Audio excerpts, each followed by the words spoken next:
And yeah, it really is that simple.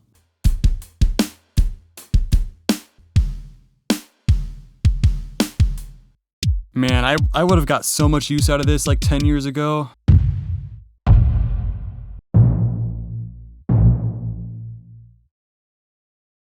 Alright guys, it's time. A lot of you guys watched my video on making realistic snares and wanted a video on kicks. That kind of surprised me at first because I thought that kick drums were pretty simple and figured out for the most part. But then I started watching the tutorials on synthesizing kick drums and I realized that they're all kind of the same. And they don't even really teach you how to make a convincing kick drum sound anyway. Back into the house land again. Instead, they all teach you how to use the same falling sine wave method to make a bass drum sound similar to the Roland TR-909 or TR-808. Well, besides the seamless one. He got pretty close like 10 years ago, what a stud. Anyway, they all basically teach you how to make this sound. Now listen, there's nothing wrong with this sound by itself. It's a great bass drum sound. There's a reason why these two drum machines have dominated hip-hop and dance music for the last 40 years. The falling sine wave bass is a very simple sound. It's very easy to make and tweak, it generally sounds pretty good, and it provides even coverage to all of your low end. It really is the perfect sound for bass. But, let's be honest, this sound by itself doesn't even come close to a real kick drum sound. Some brightness to the noise.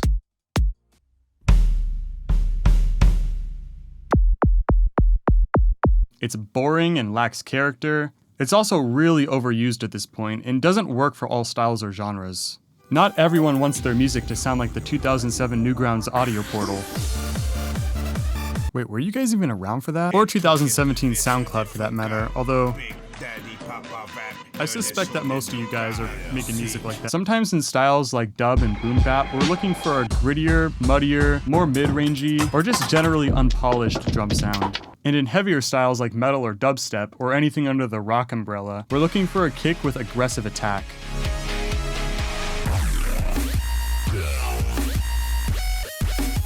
I'm showing you all these examples, and you're probably thinking, Zion, if you wanted a sound like dub, you need to dub something. If you want to sound like boom bap, you need to sample something. If you want to sound like metal, you just need to use the default Guitar Pro kit. And yeah, you're right. Maybe not about the metal one, but I could do what this guy, and this guy, and this guy did and just sample a drum recording. There's absolutely nothing stopping me from just ripping Patch Drum's Instagram or Rob Brown's perfectly tuned kick drum.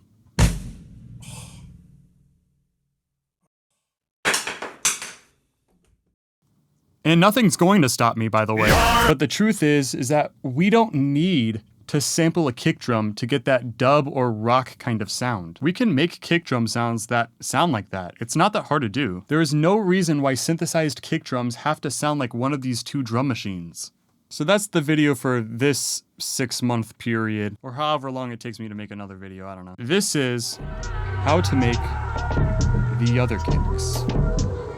Basically just anything other than the 808 or the 909. First, we have to talk about what a kick drum sound actually is. In essence, a kick drum is just a simple little thump in the bass. But in reality, a modern kick drum sound is actually two very different sounds combined. Oh, you mean like the thumpy subby part and then the clicky attacky part?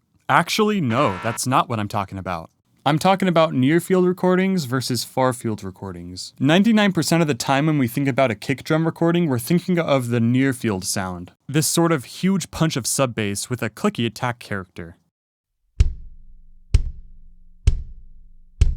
And this is the sound that we're going for when we use a falling sine wave. But that sound isn't actually what a kick drum sounds like in real life.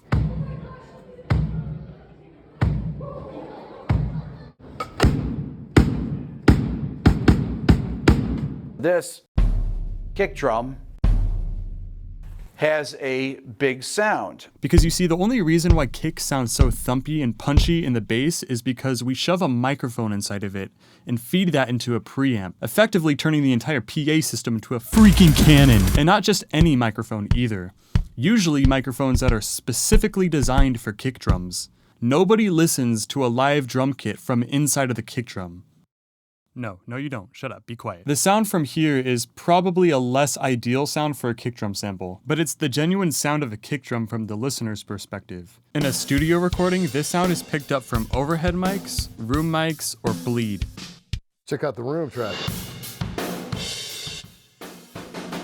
If you've never played a kit or heard a live drum kit before and actually focused on the sound of it, you might be surprised of how little sub bass they actually put out.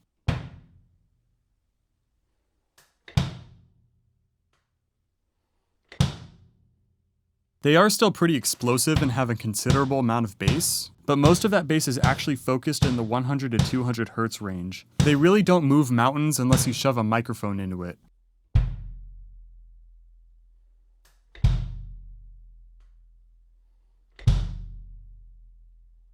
Because this kick in, kick out sound is the most definitive and dynamic sound of the kick, the farfield sound is pretty much ignored entirely, but it's key to that big, beefy, roomy drum sound that's found in rock, dub, boom bap, or really anything with that full kit sound. Because while this one makes the kick drum feel big, this one makes the kick drum sound big. This sound is also the least explored bass drum sound when it comes to electronic music. Like literally no one tries to synthesize a bass drum sound from here. Examples, and it sounds like this. Well, actually I can think of one guy, but later when I teach you how to model this sound, and also show you how you can break the rules a little bit, you'll realize why I'm making such a big deal out of it. Anyway, all of that is to say, in most studio recordings of a drum kit, you're actually hearing both of these. This one is loud and short and punchy and subby with some click attack, and this one is long and trailing and boomy and has a little bit of rattliness to it. And depending on the style or genre, you're gonna want more or less of each one. You get the idea. So with that, I'm gonna show you how to make both of these. Woohoo, yay, okay. It's really not that hard, guys. I'm gonna start with the near-field kick-in, kick-out sound. So I'm gonna be using Serum, the weapon of choice. As always, you can use whatever you want, you know, there's workarounds for everything. And I'm gonna start off by making a falling sine wave bass drum. Oh, hell no. I know, yeah, I know. Call me a hypocrite. Now look, I know I was talking shit about the sound earlier, but it does get us halfway there, because the main sound we're going for is a quick, low impulse with some clicky attack. The closer you place a microphone to the source of the sound, the more you're directly capturing the movement of the sound source. So we kind of want to imagine like the movement of the drum head as the waveform. So when we beat the batter head with the beater, God, what am I saying? When we press the kick pedal down, the beater flies into the kick drum and it sends the head forward really fast, which basically does two things. First, it creates a thick sonic impulse that reverberates into the drum. In other words, it thumps. A quickly falling sine wave achieves this very well because it pumps up fast and slows back down. Second, it excites the batter head, which creates the clicky sound. Both of these sounds are coming from the same source if you have a microphone inside of the kick drum pointing at the batter head. So basically, our falling sine wave is the batter head thumping, but the thump is instantaneous, so we need to make it really short. Now we just need to get it excited. While some other tutorials will teach you to add some noise or maybe some Foley to the kick drum sample to give it some click, to me it doesn't really sound that good, because we're treating the click like it's a separate thing from the thump, but they're really coming from the same source. So what I like to do instead is I like to FM the noise channel to the falling sine wave. Now both the click and the thump are of the same source. And all we have to do is put an envelope on the FM amount and make that really, really short.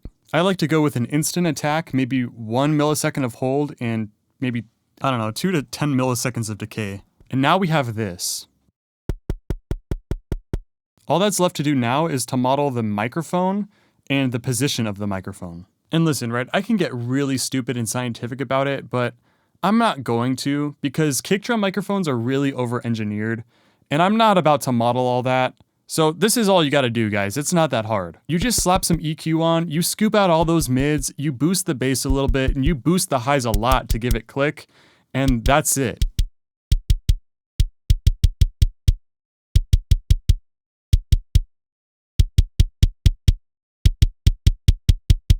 That's how you make a kick-in sound. If it needs to be any more complicated than that, you can like use a little bit of delay or whatever. But guys, just remember Plato, okay? It doesn't have to be that complicated. It's just a thump in the bass.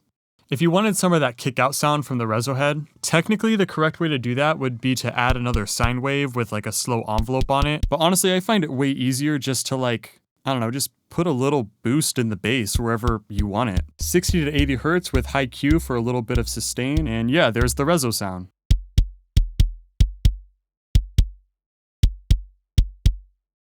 If you really wanted to get specific with the tune of the kick drum, you can think of the pitch of the falling sine wave as the pitch of the batter head, and then wherever this little resonant boost is as the pitch of the reso head. So you can do that thing where you like tune the reso head just slightly higher than the batter head or whatever. My favorite thing about this method is that you can very easily change the attack character of the kick drum. All you have to do is just change the noise a little bit.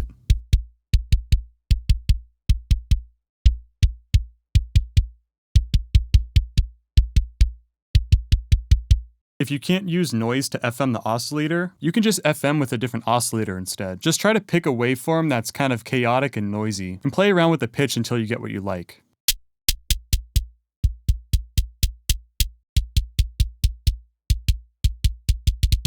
Oh, and if you want different velocities, just map the velocity to the amount of FM being applied by the envelope, and maybe also the decay time of the envelope too. And yeah, it really is that simple. Another bonus tip is that if you just make the kick long again, like a 909 kick, you get like a dubstep style kick drum. Man, I would have got so much use out of this like 10 years ago. Oh well, my dubstep days are behind me. So if you're one of my viewers who's here to make like a kick trigger or something like that, we're pretty much done. But we haven't made the complete kick drum sound quite yet. And from here on, things are gonna get real interesting. Yeah, very interesting indeed.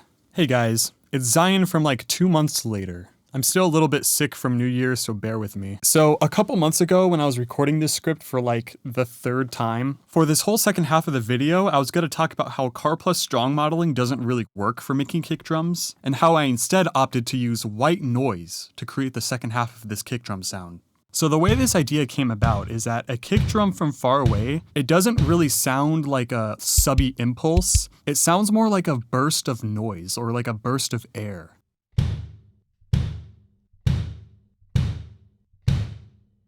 But using something like a burst of white noise doesn't really quite get us there because it's just too bright and, I don't know, discorrelated. It just sounds too random somehow. So originally what I would do is I would filter it to make it into Brownian noise, which is a lot more natural, and then I'd use more filtering and distortion to try to like glue it in a certain way.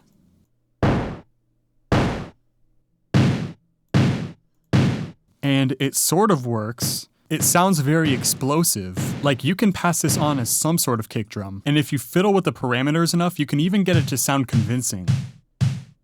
But here's the thing, right? I was never really quite satisfied with this part of the video because I never really felt like the method was that consistent. Like you need to do a lot of processing and it's kind of fiddly to get it to sound right. So while I was procrastinating on finishing this video for months, I actually discovered the missing ingredient that ties this whole technique together and actually makes it consistent and makes it work. And the coolest part about this method is that it's shockingly similar to the process of making the near-field close mic'd sound. So what's the secret sauce? Well, if you read the title of the video, you already know. It's FM.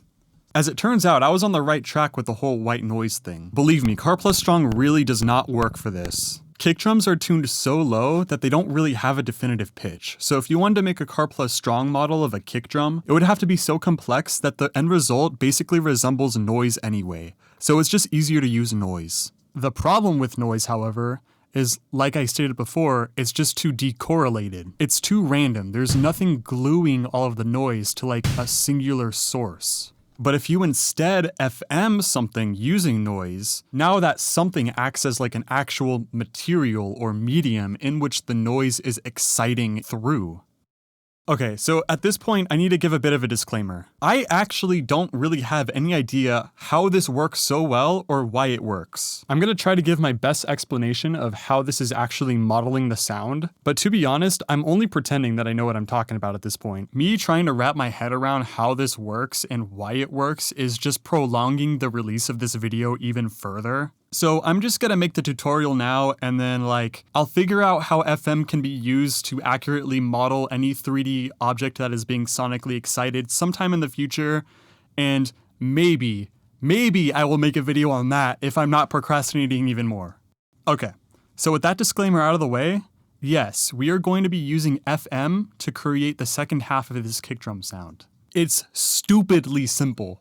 And again, I don't know how it works, but it does. First, you're gonna get a sine wave and make it decay kind of like this. Then you're gonna tune the pitch of that sine wave until it's somewhere within the 100 to 200 hertz boomy kick drum range that we were talking about earlier. The pitch of the sine wave parameterizes the point of resonance in which the sound excites from and towards which the sound dampens and dies down. In other words, a kick drum is tuned lowish and is kind of boomy, so we basically just start with the boomy sound. Step 2 is to FM some white noise to it with an envelope. Not a super fast envelope to make a click, a slower envelope to make more of a burst.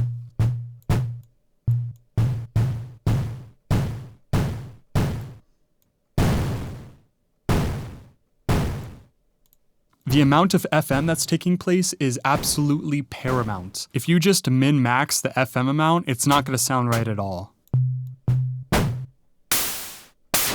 There's a sweet spot here where there's a balance between a boom and a burst. That's what you're going for. The FM amount represents how much exciting is taking place within the sound. You see, the batter head of a kick drum is actually quite thin and flimsy. I mean, it's made out of the same material as like a Pop-Tart package or a hollow Charizard. That's not a joke, by the way. So when you hit it with a heavy kick pedal, it's not going to vibrate like some sort of heavy gong or something. It's going to vibrate rather chaotically, hence the large amount of FM that we're using. It's almost like flicking a piece of paper, but on a larger scale. That's another reason why we're using white noise here to FM the signal. It seems that the modulator signal sort of represents the way in which the thing is exciting. In other words, you hit kick drum, it no make note, it make noise. So noise good. So now you should have something that sounds kind of like this. Literally just a sine wave that decays in volume that's being FM'd by some noise with an envelope controlling the FM amount. We're 90% there. The last step is simply, as always, to just slap some EQ on it. Put a bump in the bass, maybe roll off the subs because kick drums are not that subby from far away. Scoop out the mid-range if you prefer, and maybe boost the highs a little bit. You can mess with the envelope times to make it like more or less explosive, or even some boost to the bass to represent the reso head, or even the damn floor tom or snare drum ringing out all annoyingly. But yeah, it really is that dummy simple.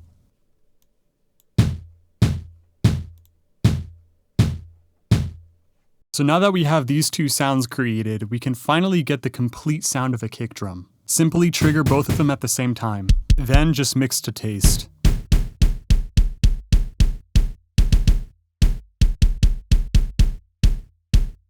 What I like to do too is add just a tiny bit of delay to the farfield sound, and that'll emulate the microphone being further away. And you know, while I'm at it, I might as well just add some Haas to the farfield sound to make it sound kind of wide. It's kind of a lazy way of stereoizing something, but I mean, it gets the job done.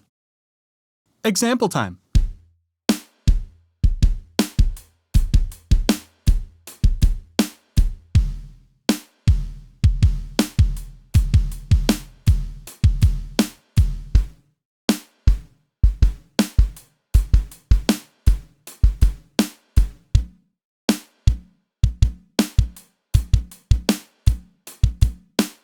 So I don't know about you, but I think this is really dang good for just some FM'd noise and some EQ. Remember, we're not doing any crazy post-processing here. We're literally just FMing a sine wave with some noise and then EQing it. I also have the farfield mics mixed in very quietly. They may not seem like they're contributing that much, but listen to how much of a difference they actually make.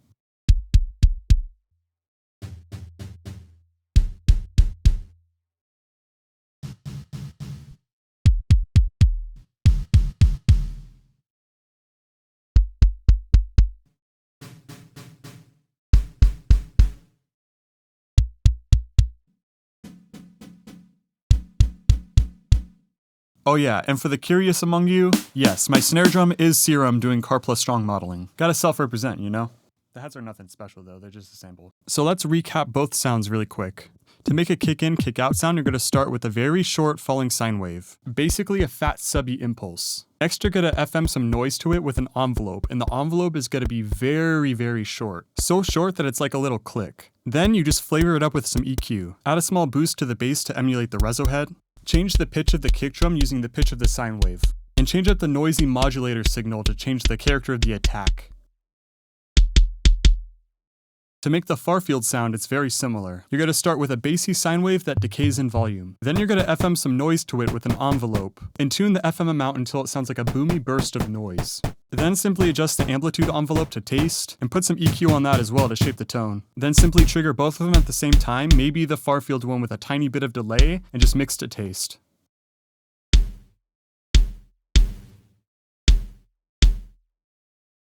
Okay, so we made like a studio kick drum kind of sound. So if you're one of my viewers that's trying to make like a realistic, polished kick drum sound, then the tutorial's pretty much done. But what if we're trying to go for something a little bit more grungy, a little bit more atypical, dubby even? Something that rides the line between being realistic and electronic.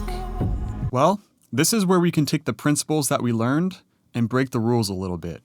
One can argue with the original premise that I had for this video, the platonic idea that a kick drum is just a little thump in the bass. But you see, this isn't necessarily true. One can argue that the sound of a bass drum is actually a low correlated burst of noise. Remember, not even kick drums are very subby without sticking a diaphragm in front of it and feeding it a healthy dose of electricity. So what if we ignore the concept of having like a low impulse altogether, and instead just use noise as our bass to shape the sound? We can force a sort of bassy quality out of it by artificially boosting bass harmonics, and then use a nonlinear process like distortion to glue it all together and force it to correlate. Then use a high-pass filter to de-muddy the sound, and use a fade or a compressor or some other dynamic process to introduce the dynamics back into the sound. If you're familiar with the sound design loop, you might see where this is going.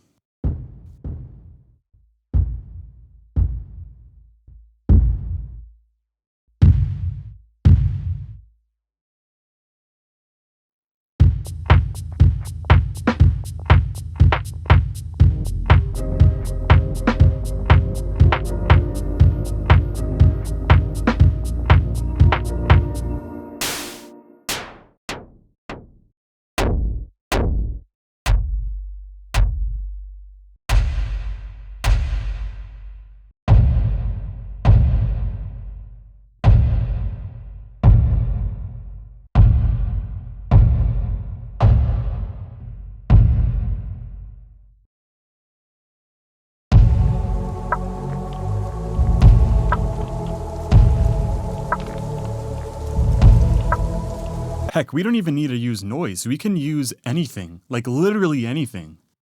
Literally anything. Literally anything. Thing.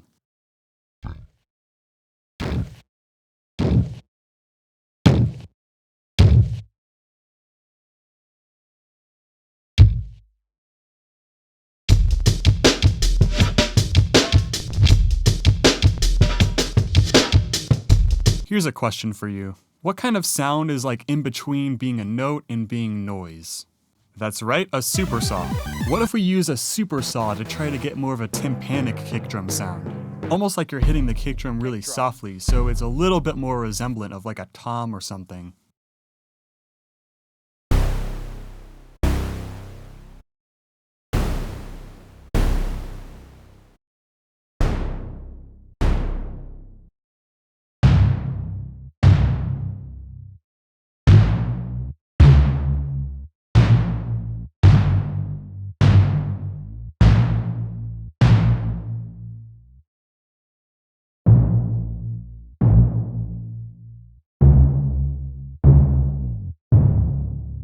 I just made a bass drum out of a supersaw. So yeah, moral of the story, anything is possible with ridiculous EQ, distorting the crap out of it, and then high-passing it. I really like to start with a sample of like ambient rumble or something similar.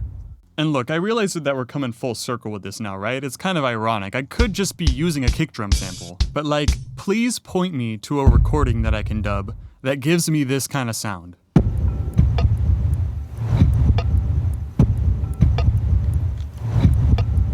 I feel like using samples in this way kind of gives a whole new definition to the idea of dubbing. Because, you know, I could just dub a kick drum, but at the end of the day, it's like I just dubbed a kick drum. What's so original about that? I think there's something special about, like, sampling traffic noise or just some other garbage and actually making music out of that, you know?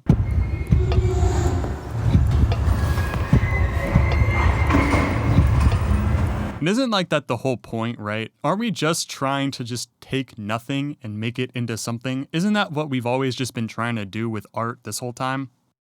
Anyway, I'm getting carried away. The point I'm trying to make is, even though this sound is kind of a staple of electronic music, there's a lot more you can do with kick drums than just a falling sine wave. This is just a video about how to wiggle air to convince the listener that what they're hearing is this specific construction made out of wood and acrylic and plastic. I think the best way to use all this information is to do what I did years ago when I discovered this technique, and just play around with it for a few hours and make a whole bunch of cool kick drum samples. I still reach for some of those samples today when I'm making music. And you know, kick drums these days tend to be like the foundation of a lot of songs. So you know, if you want to make something but you're kind of feeling uninspired, it might help to start just making a dope kick drum, and then you can just build the whole beat around that.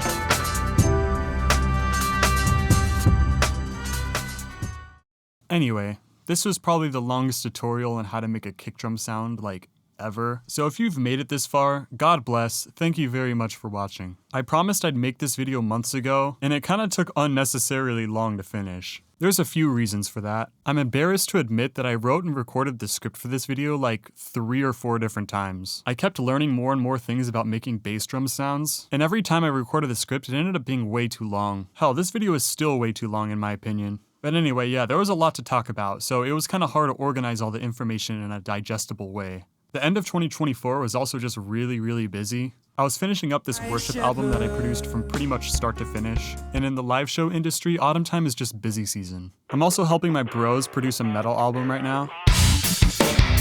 And while I was working on that, I was asked to remaster an album from my childhood.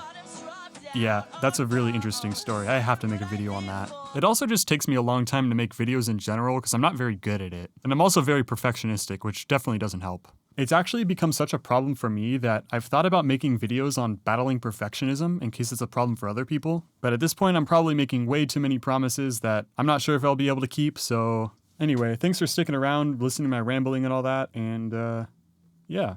God bless. Go make some music.